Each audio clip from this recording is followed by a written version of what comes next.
이거 잘만 하면 최혜병 특검까지 가기도 전에 용산이 붕괴될 가능성이 보입니다.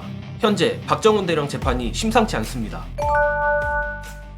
박정훈 전 해병대 수사단장의 항명 혐의 재판을 하고 있는 군사법원 재판부가 이종섭 전 국방부 장관을 증인으로 부르기로 결정했습니다.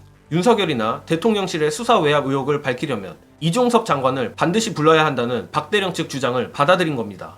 박정훈 대령 측은 이번 사건의 핵심 사안인 VIP 경로가 실제 했는지, 그리고 이 때문에 해병대 사령관이 최혜병 순직 사건 기록에 경찰 이첩을 보류하라는 지시에 영향을 미쳤는지 확인해야 한다고 했습니다. 즉, 초기에 8명이었던 혐의자가 2명으로 줄어든 과정에서 대통령실의 개입이 있었는지 없었는지 재판정에서 증인신문으로 털어보겠다는 겁니다. 그리고 이뿐만 아니라 재판부는 지난해 7월 말에서 8월 초까지의 이 전 장관과 박진희 국방부 군사보좌관의 통신기록도 조회하기로 했습니다. 박정훈 대령 측은 이 통신기록이 대통령실의 개입 의혹을 밝히는 증거가 될 수 있다 보고 있다고 합니다. 자, 이거 용산으로선 최악의 상황으로 가고 있습니다.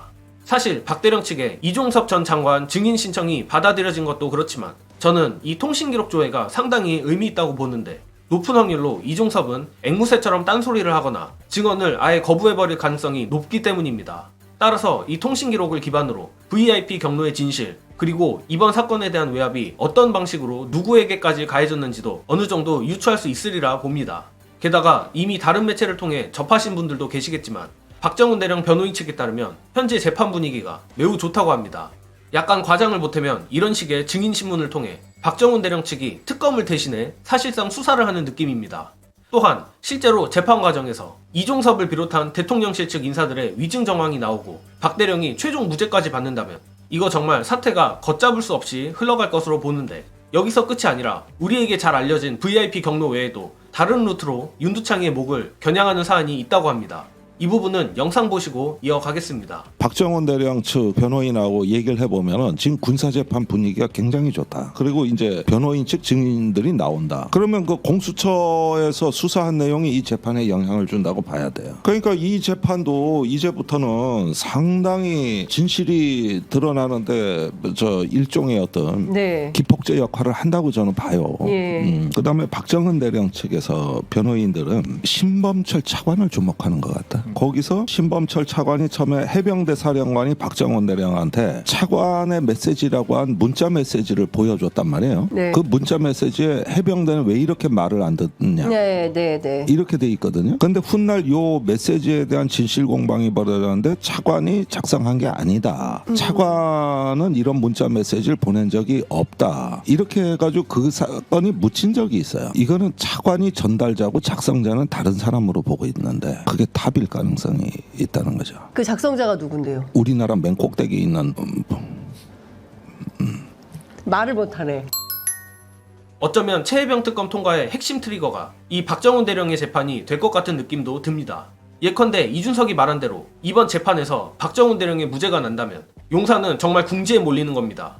길게 얘기할 부분은 아니지만 그래서 이준석이 윤두창이를 향해 공소 취하를 하라고 한 건가 싶기도 한데, 아무튼 그렇게 되면 이미 지금도 국민의힘으로선 용산 방탄에 버거워하는 지경인데 더욱더 버텨내기 쉽지 않을 것이라 봅니다. 하지만 용산도 아주 바보는 아니기에 이미 대비책을 세워놓고 작업에 들어간 듯한데, 이 부분도 이어서 김종대 전 의원의 불행회로 보시고 이어가겠습니다. 네, 굉장히 걱정하는 대목이 하나 있거든요. 어떤 거예요? 경북경찰청이에요. 10달 동안 수사에 손 놓고 있었잖아. 그렇죠. 갑자기 임성근 사단장하고 막 24시간을 불러서 4시간 조사를 하고 변호인 대동하지 않고 임성근 사단장이 출석을 하고, 오늘은 또 나온 뉴스가 뭐냐면 여단장 대대장들을 불러서 대질신문을 하고 조사한다는 거예요. 만약에 여기서 사단장의 뜻을 과대 해석해서 무리하게 작전을 한 것이다. 이런 쪽으로 만약에 방향이 세팅이 되면 임성근은 혐의 없음이 되거든요. 그러면은 지금까지 그 박정훈 대령이나 공수처 쪽에서 죄 없는 사단장 괴롭힌 건 맞잖아. 이렇게 들이댈 카드 하나를 용산이 쥐게 되는 거거든. 하지만 임성근에게 무혐의를 준다 해도 사건이 숭구리당당 넘어갈 리가 없습니다. 현 시점에서 김건희 죄를 털어주면 특검 여론이 더 거세질 게 뻔하듯이 임성근을 무혐의로 털어준다면 여론이 더 악화될 것은 불보듯 뻔합니다. 그리고 정말 최악의 상황은 박정훈 대령 무죄, 임성근도 무혐의가 뜨는 것인데, 이렇게 될 경우 용산은 멸망각이 아니라 정말로 멸망입니다.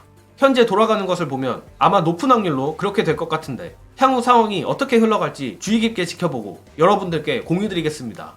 이번 영상은 여기까지 하겠습니다. 시청해주신 여러분 감사합니다.